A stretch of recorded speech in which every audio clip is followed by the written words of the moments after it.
નમસ્કાર મિત્રો, હું છું આપનો મિત્ર દિનેશ કઠિકિયા. માય ખેડૂત ચેનલમાં આપનું હાર્દિક સ્વાગત છે.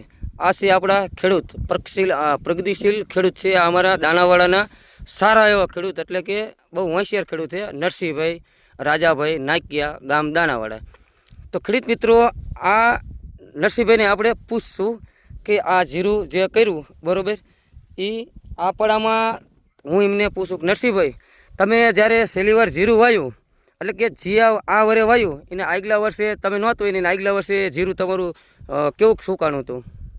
જીરું આગલા અને ઓલા વર્ષે વાયુ ત્યારે 25% સુકારો હતો, અને છતાં પણ વાયુ દિનેશભાઈની સલાહ લઈને કે ટાઇકોડરમાં તમે આપી દો પહેલાં પાણે, પછી આપ્યા પછી ઘણો બધો જોવું હોય તો 80% 90% સુધારો. હવે મિત્રો, નરસિંહભાઈએ આ વર્ષે જીરું વાયું અને આગળના વર્ષે પણ જીરું નહોતું, એને આગલા વર્ષે હતું, પણ એમાં એમને 25% હુકારો આવ્યો હતો. એટલે મારી દુકાને આવીને મને કે દિનેશભાઈ જીરું કરવું છે, પણ આગલી વાર આપણે 25% સુકારો આવ્યો હતો. હવે સુકારો ન આવવા માટે શું કરવું? એટલે મેં એમને કીધું કે તમે અત્યારે વાવેતર કરી દો, અને આ જીરાની વેરાયટી જે રહી એ શુભ 121 શુભ સીડ્સનું આ વેરાયટી છે. તમે જોઈ શકો છો, વેરાયટી પણ બહુ મસ્ત છે. અને નરસિંહભાઈ સલાહ લેવા આવ્યા ને મેં એમને જે સલાહ આપી કે ભાઈ તમે એક પાણ પાઈ દો અને બીજું પાણ પાવ ત્યારે કોઈ ખાતર ન હોય, ત્યારે મેં એમને ટ્રાઇકોડરમાં આપ્યું હતું, ગ્રેસ કંપનીનું ટ્રાઇકોવિન જે ડોઇલમાં આવે છે, એ મેં એમને આપ્યું હતું કે આ તમે વીઘે 1 કિલોથી 1.5 કિલો તમે પાઈ દો. તો એ પાયું હતું. એટલે અત્યારે અમે આ જીરામાં જોવા આવ્યા છીએ. મને કે દિનેશભાઈ તમે ઓલું આપ્યું હતું એ આ બહુ સારું કામ કરી ગયું. હવે તમને છોડવો બતાવું કે જે નથી ગયા એ તમે છોડવા જુઓ. અને આ જે છોડવા જે અમુક કોક જગ્યાએ તમે જુઓ તો આ જીએલા છે બરોબર. હવે એ જો ટ્રાઇકોડરમાં હું એમ માનું છું અને ખેડૂત એવું માને છે કે કદાચ જો એ ન આપ્યું હોત તો દિનેશભાઈ આ જીરું વયું જાત. અને આ જીરું અત્યારે અંદાજે નરસિંહભાઈ કેટલાક દિવસનું થયું છે? આ જીરું થયું 60 દિવસનું, 62 દિવસ, 62 દિવસનું થયું. છતાં આપણે સેલું પાણ પાયું કેટલા 45 દિવસના આડાગાળામાં પાયું છે? 50 દિવસે પાયું સેલું. બરાબર, 50 દિવસે પાણી પાયું હતું. હવે આમાં મેં એમ કીધું હતું કે નરસિંહભાઈ 50 દિવસનું જીરું થઈ ગયું હોય બરાબર, તો આપણે હવે પાણી ન પાયું, કારણ કે કાર્યું બાર્યું બે જાય છે.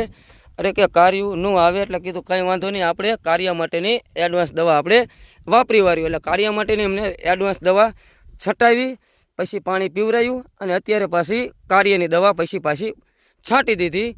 તો જીરું બહુ મસ્ત છે. અને બિયારણની વાત કરવી તો બિયારણમાં તમે મિત્રો, બિયારણ તો નરસિંહભાઈ આપણે શુભ 121 હતું ને?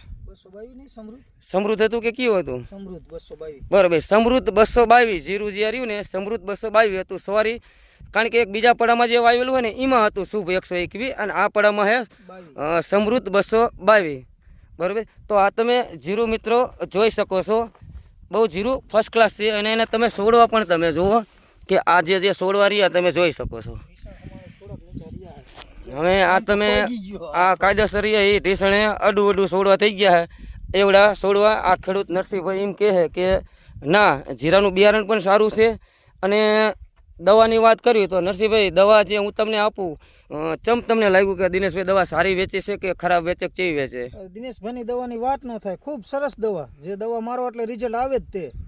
કોઈ પણ દવા લો તમે, મસ્ત દવા આવે દિનેશભાઈની.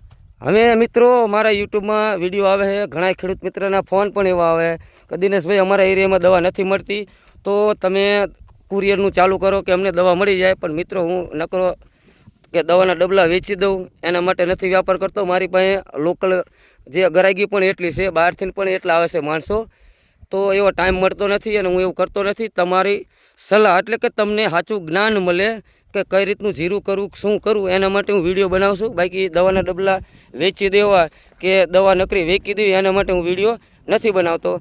તો આ વેરાયટી સમૃદ્ધ 222, અને આપણે જે શરૂઆતમાં અને આપણે આજે પાયું હતું બરાબર, ટ્રાઇકોડરમાં જે સાથે આપ્યું હતું એમાંનું કે ટ્રાઇકોડરમાંનું બહુ સારું એવું કામ છે.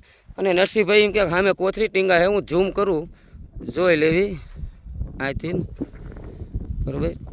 ભાઈ આટલું ઝૂમ થયું. આ રવી સમૃદ્ધ 222ની જ થેલી છે બરાબર. તો છતાં તમને હું બતાવી દઉં, કારણ કે શુભ 121 પાસે બીજા પડામાં વાવેલું હોય.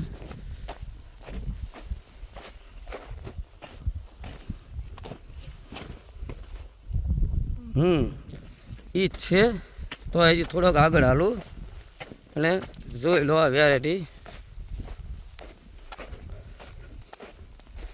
સમૃદ્ધ 222 બરોબર. સૌરી કરવી છે? ના અહીંયા કહી દેવી. આ સમૃદ્ધ સીડ્સનું સમૃદ્ધ 222 આ જે મેં તમને વેરાયટી બતાવી નરસિંહભાઈની વાડીમાં બરોબર. ફરતી બાજુ બધી બાજુ જીરું તમે જોઈ શકો છો. જીરું એક જ ધારું અને બહુ સારી વેરાયટી છે અને સારું કામકાજ છે. તો ખેડૂત મિત્રો હવે નરસિંહભાઈને કહું કે આવતા વર્ષે બિયારણ આપણે આ વેચવું હોય સમૃદ્ધ 222 તો નરસિંહભાઈ તમારું શું કહેવું બીજા ખેડૂત મિત્રોને અપાય ને? હા, આ બિયારણ અપાય, બહુ સારું બિયારણ છે. ઉતારા પણ સારા આવે ને રિઝલ્ટ પણ સારું છે, છોડવા ગ્રોથ વાળા થાય. હવે આ જે બિયારણ જે રહ્યું સમૃદ્ધ 222 નરસિંહભાઈ મારી પાસે લેવા આવ્યા ત્યારે તડકો એટલો પડતો હતો, મેં ના પડી હતી નરસિંહભાઈ હજી ન હોવાય, તડકો પડે છે, કદાચ જો નહીં ઉગે તો તમે મને કહેશો કે બિયારણ ન ઉગ્યું. પણ આ જે બિયારણ સારું એવું સોલિડ જે નાખ્યું હતું 1.5-2 કિલોની એવરેજે નાખ્યું હતું. હવે એટલું નાખ્યું હતું તો પણ સોલિડ ઉગ્યું છે, સારું ઉગ્યું છે. તો સારું એવી છે. 4 તારીખનું કોરવાનું. તો આવતા વર્ષે તમે વાવી શકો. કોરવણ ક્યારનું નરસિંહભાઈ? 11મા મહિનાની 4 તારીખ. 11મા મહિનાની 4 તારીખે વાવેતરનું કરેલું છે બરાબર. ખેડૂત મિત્રો તો વિડીયોને બહુ આગળ નહીં લઈ જતા, વિડીયો અહીંયા હું પૂરો કરીશ. નમસ્કાર.